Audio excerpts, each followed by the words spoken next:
all of you are dropping things off at our pantry. So people come, they drop off what they can. If ShopRite has a sale and there's something really good, you buy an extra one, you drop it in the pantry, and that's how we all can help our community and our fellow neighbors in need. So it definitely gave access to the community to help with the pantry, and it's also stocked by volunteers from our church. We get donations and we buy food, and mostly it's dropped off food from people in the community.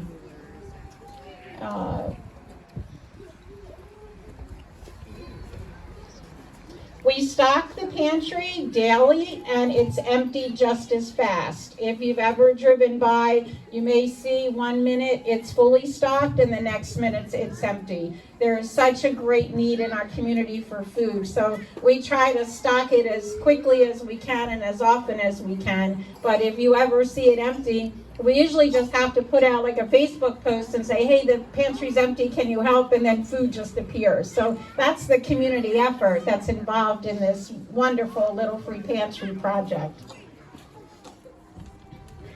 So 2019, we started the Little Free Pantry, and it's going great, and we feel good about it. In 2021, I connected with someone from the Community Food Bank. Just at a networking event, and I just started talking about the Little Free Pantry because I love to do that. And she said, well, you know, we might be interested in helping you and expanding our reach in the northern part of Cape May County. And so we talked about that for a while. We talked as a church, do we want to do this? Do we think we can take this extra step? Because we were managing the Little Free Pantry pretty well, but did we really want to take that commitment to being partners with the Community Food Bank? And everyone here said, yes, we do want to do that. We want to take that next step.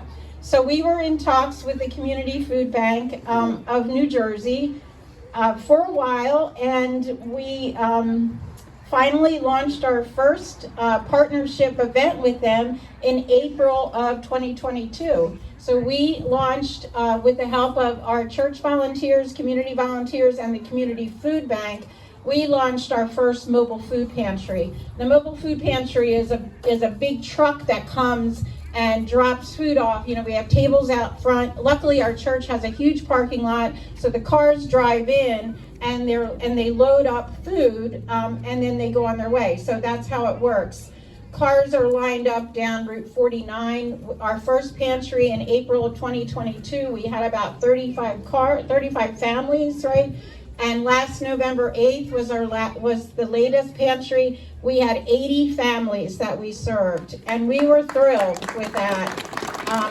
Of the 80 families, we had 200 adults and 76 children that were served through that. So it has grown tremendously, and we were thrilled with it. So the Community Food Bank people said, well, you know, the next step is to really apply to be a full community partner with us. That's kind of how they want these partnerships to grow. And so again, we went back to the board and said, okay, well, can we do this? We did, you know, we're doing okay with their help, but they don't leave us, they stay. Can we commit to this? Can we commit to learning how to report, to learning compliance, to learning how to store food, to learn how to order food every month? Can we commit to that? And the answer was yes, we can commit to that. So we submitted an application for a full partnership with the Community Food Bank, and that was approved in September. So we had to have a site visit and a lot of paperwork and all that, but they said, yes, we think that this is a good partnership for us. So September, we were approved as a full agency partner with the Community Food Bank. And November was our first time on our own.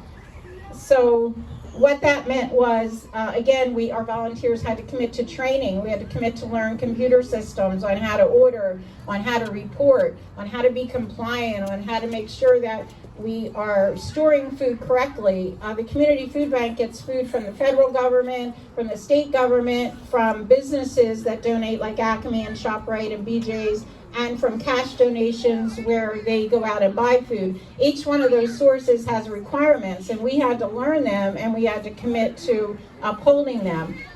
So we said yes, and again, we had our first independent distribution in November. and we were thrilled with it. So what's our next step? Where do we want to go from here? We have some limitations on what we can do. We store our food right now kind of in a cloak closet, and we didn't really have the facilities to do it. But luckily, as a full agency partner, we're eligible for grants. So we applied for a grant, and we're still waiting to hear. I haven't heard yet. We're like on pins and needles. The grant will give us the opportunity to make some space within our church building, to have a freezer and a refrigerator put in so we can actually store food, have shelving and things like that, so we can store the food properly. So if all that happens, and we're keeping our fingers crossed, we also plan to expand our distribution to a nighttime distribution. A lot of our neighbors that come can't always make it in time. Like maybe they're at the end of the line, they either are working or they have family obligations. So we're going to try a nighttime distribution, and we think we can reach a lot more people that way, but we need to have the facilities for storage and things like that. So we'll keep our fingers crossed that that comes through. So what can you do? If you're wondering what you can do to help, I'll just say stop by the little free pantry, put an item of food in, tell your neighbors that it's there, let people know that it's there for everyone, 24 hours anonymous. Volunteer, yes, that was number 2. Volunteer, second Wednesday of every month, 8 a.m. we start unloading the truck. Just please stop by. We run till about 11:30 or so. We need lots of muscles to get those trucks unloaded and get the tables set up. And so show up, second Wednesday of each month. Show up at the church. And the third thing that you can do is support the Community Food Bank, because they support us and they support pantries all over. I think the one that they went to after they had to stop, the truck left our place, it goes to Port Norris, which is a new pantry that they're working on. So support the little free pantry as much as you can. And now I'm going to say in closing, this has been one of the most rewarding experiences I've had, and our volunteers have said the same thing, right? All the volunteers, we always get more than we give, and it's just been amazing.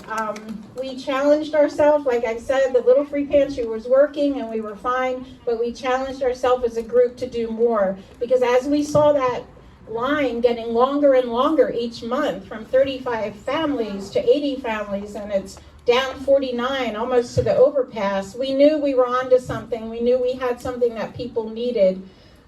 The neighbors that come to our pantry, we're able to see them and listen to them and support them and nourish them.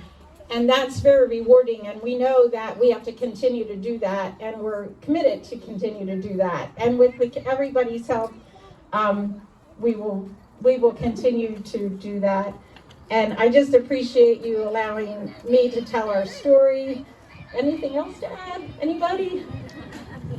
No? Okay. I just love telling the story of what we're doing, and please join us. We would appreciate any help. And again, I thank the Rotary for this honor. There's plenty of people in Upper Township who do wonderful things, and we just appreciate being honored in this way and being recognized. So thank you.